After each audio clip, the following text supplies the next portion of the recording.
기도하시겠습니다. 승리를 주시는 하나님, 하나님의 방법으로 승리하는 우리 신성교회가 되게 하옵소서. 세상의 방법이 아닌 하나님께서 주시는 힘으로 승리하게 하여 주옵소서. 예수님의 이름으로 기도합니다. 아멘. 오늘 우리가 은혜 받길 원하는 말씀은 하나님의 방법으로 승리라는 말씀입니다. 성경은 승리에 대해서 많이 증거하고 있습니다. 믿는 자는 승리할 수밖에 없다고 선포하고 있습니다. 구약에서의 대표적인 승리는 가나안 땅에서의 전쟁에서의 승리가 있습니다. 또한 신약에서의 대표적인 승리는 예수 그리스도로 인한 죄와 사망에서 승리한 사건이 있습니다.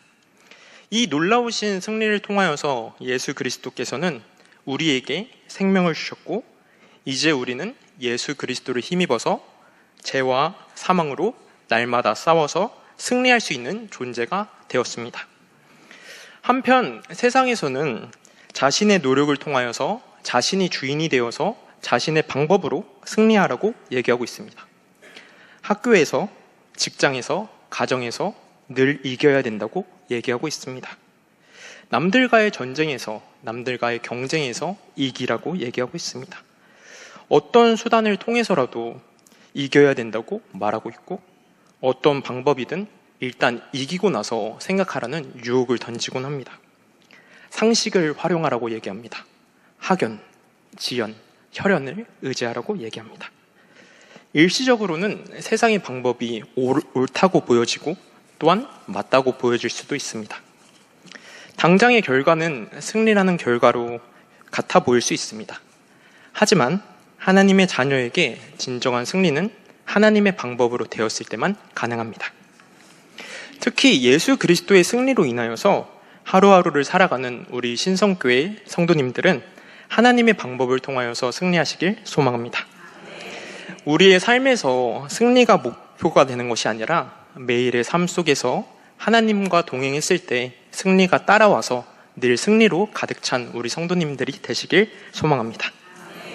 그렇다면 오늘 우리가 다윗을 통하여서 본받아야 할 것이 무엇인지 한번 살펴보도록 하겠습니다. 다윗은 하나님께서 주신 방법으로 승리한다는 확신이 있었습니다. 세 가지를 같이 살펴보도록 하겠습니다. 첫째로 다윗은 골리앗의 저주에 대해서 신경 쓰지 않습니다. 다윗은 하나님의 방법으로 승리한다는 확신이 있기 때문에 다윗이 뭐라고 얘기하든 협박 속에서도 흔들리지 않습니다. 하나님의 방법으로 승리할 것을 알았기 때문에 다윗은 그 말에 흔들리지 않습니다. 저희 같이 17장 43절에서 44절을 읽도록 하겠습니다. 같이 읽겠습니다. 시작. 블레셋 사람이 다윗에게 이르되 내가 나를 개로 여기고 막대기를 가지고 내게 나느냐 하고 그의 신들의 이름으로 다윗을 저주하고 그 블레셋 사람이 또 다윗에게 이르되 내게로 오라 내가 내 살을 공중의 새들과 들 짐승들에게 주리라 하는지라. 아멘. 블레셋 사람 골리앗은 다윗을 업신여기고 있습니다. 다윗을 협박합니다. 다윗을 죽여서 들짐승의 밥이 된다고 얘기하고 있습니다. 17장 24절에 보면 이렇게 얘기하고 있습니다. 이스라엘 모든 사람이 그 사람을 보고 심히 두려워하여 그 앞에서 도망했다고 얘기하고 있습니다. 이스라엘 모든 사람이 두려워하고 있고 그때의 분위기 당시 다윗은 너무나 힘들었을 것입니다. 세상의 기준으로 바라봤을 때 골리앗의 존재는 두려울 수밖에 없었습니다. 하물며 그와 대면하고 있는 다윗은 어땠을까요? 인간적으로는 무서울 수밖에 없을 것입니다. 눈에 보이는 골리앗을 한번 상상해 보십시오. 골리앗의 키는 2.9m입니다. 골리앗이 착용한 갑옷의 무게는 57kg이나 됩니다. 인간적인 시야로 보면 정말 위협적이고 무서운 존재일 수 있습니다. 하지만 그 앞에 있는 다윗은 두려워하지 않습니다. 왜냐하면 하나님께서 하나님의 방법으로 승리할 것이라는 확신을 주셨기 때문입니다. 그렇기 때문에 두려워하지 않습니다. 누군가 협박을 하든 세상의 논리로 다윗을 유혹을 하든 흔들리지 않습니다. 하나님께서 주신 하나님의 방법을 의지하면서 나아가는 다윗은 협박에 흔들리지 않습니다. 담대히 하나님을 의지하면서 나아가는 다윗에게 이러한 세상적인 기준은 전혀 도움이 되지 않습니다. 두 번째로 다윗은 하나님의 이름으로 골리앗 앞에 섭니다. 다윗은 하나님의 방법으로 승리할 것을 확신했기 때문에 만군의 여호와의 이름, 이스라엘 군대의 하나님의 이름으로 그 앞에 담대히 섭니다. 저희 17장 45절을 같이 읽도록 하겠습니다. 같이 읽겠습니다. 시작.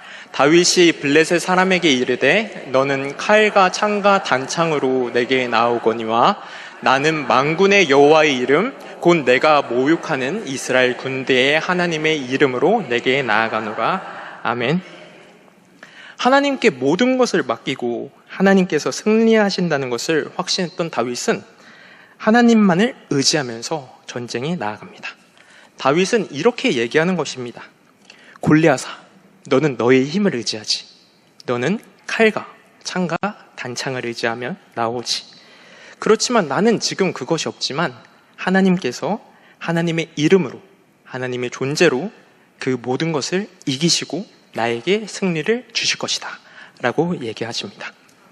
만군의 여호와 이스라엘 군대의 하나님께서는 항상 승리하시는 분이셨습니다. 끝까지 자신의 백성과 이스라엘을 책임져 주시는 분이셨습니다. 다윗은 하나님의 승리를 잘 알고 있었습니다. 하나님의 존재, 하나님의 이름을 의지하면서 나아갑니다. 다윗은 신실하신 하나님을 믿었고 하나님이 어떤 분이신지를 명확하게 알았기 때문에 세상의 방법, 칼, 창, 단창 이것을 의지하지 않고 하나님의 방법으로 승부합니다. 우리 17장 37절도 같이 읽겠습니다. 시작.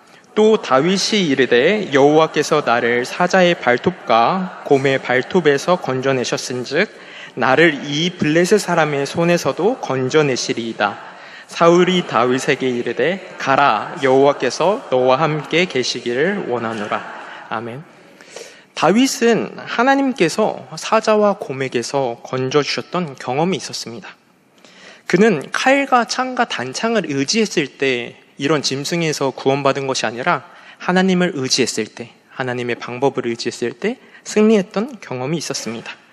그렇기 때문에 그는 골리앗 앞에서도 하나님만 계시면 된다는 것을 담대하게 선포합니다. 우리 또한 하나님께서 주신 방법으로 또한 하나님의 힘으로 승리할 것이라는 확신으로 한 주간 힘있게 살아보시길 소망합니다. 셋째로 블레셋 사람 골리앗을 쳐서 목을 벤다고 얘기합니다. 다윗은 하나님께서 주신 방법으로 승리한다는 확신이 있기 때문에 골리앗을 그냥 이긴다는 것이 아니라 목을 벤다고 얘기합니다. 다윗의 확신은 극고조로 이어지고 있습니다. 저희 한번 46절을 큰 소리로 읽겠습니다. 시작. 오늘 여호와께서 너를 내 손에 넘기시리니 내가 너를 쳐서 내 목을 베고 블레셋 군대의 시체를 오늘 공중의 새와 땅의 들짐승에게 주어 온 땅으로 이스라엘의 하나님이 계신 줄 알게 하겠고. 아멘. 다윗은 물매를 가지고 싸움터에 나아갔습니다. 근데 어떻게 목을 벨 수 있다고 그가 확신했을까요? 그는 칼과 창과 단창으로 나아간 것이 아니기 때문에 물매로는 머리를 벨 수 없었습니다. 그랬는데도 다윗은 담대하게 내가 골리앗의 목을 벨 것이라고 선포합니다. 예언적인 선포입니다. 어떻게 그가 가능했을까요? 그는 분명 하나님의 방법으로 승리하게 된다면 지금 당장에 어떤 방법으로 하나님께서 임하실지 모르지만 하나님께서 목을 벨 수 있다는 확신을 주셨기 때문에 선포했던 것입니다. 그래서 예언의 말과 같이 선포를 하고 전쟁에서 승리하게 되는 것이죠. 우리는 그 결과를 잘 알고 있습니다. 골리앗이 의지했던 그의 칼로 그의 목을 베게 하신 하나님을 우리는 알 수 있습니다. 저희 51절 같이 읽도록 하겠습니다. 시작. 다윗이 달려가서 블레셋 사람을 밟고 그의 칼을 그 칼집에서 빼내어 그 칼로 그를 죽이고 그의 머리를 베니 블레셋 사람들이 자기 용사의 죽음을 보고 도망하는지라. 아멘. 하나님의 이름을 모독하고 자기 자신의 힘으로 나아갔던 골리앗의 최후는 죽음입니다. 그러나 늘 하나님을 의지하고 승리하시는 하나님을 의지하는 다윗의 모습은 하나님의 방법으로 승리하게 하십니다. 하나님께서는 자기 자신을 의지하지 않고 오직 하나님을 의지하고 하나님의 방법을 따라서 나아가는 자에게 승리를 주시는 분이십니다. 말씀을 정리하도록 하겠습니다. 귀한 성도님들, 세상은 지금 당장 결과를 바라보고 지금 당장 세상적인 방법을 사용하라고 유혹할 것입니다. 학연, 지연, 혈연 이런 모든 것들을 의지하라고 얘기할 것입니다. 물론 이 땅을 살아갈 때 이러한 요소들을 배제할 수는 없습니다. 하지만 먼저 하나님의 방법을 여쭙고 하나님께서 나와 어떻게 동행하실지를 먼저 바라보시길 소망합니다. 세상의 말에 현혹되지 않고 하나님의 방법으로 승리하시길 소망합니다. 하나님의 존재, 하나님의 이름을 기억하시면서 하나님의 방법으로 승리하시길 소망합니다. 모든 것을 더하여 주실 하나님을 기대하면서 한 주간 승리로 살아가시길 소망합니다. 기도하시겠습니다. 하나님의 방법으로 승리를 주시는 하나님, 이 세상의 방법으로 승리하는 것이 아닌 하나님께서 분명히 승리하게 해주실 것을 믿고 하나님의 방법으로 승부하여서 승리하게 하여 주시옵소서. 예수님의 이름으로 기도합니다. 아멘.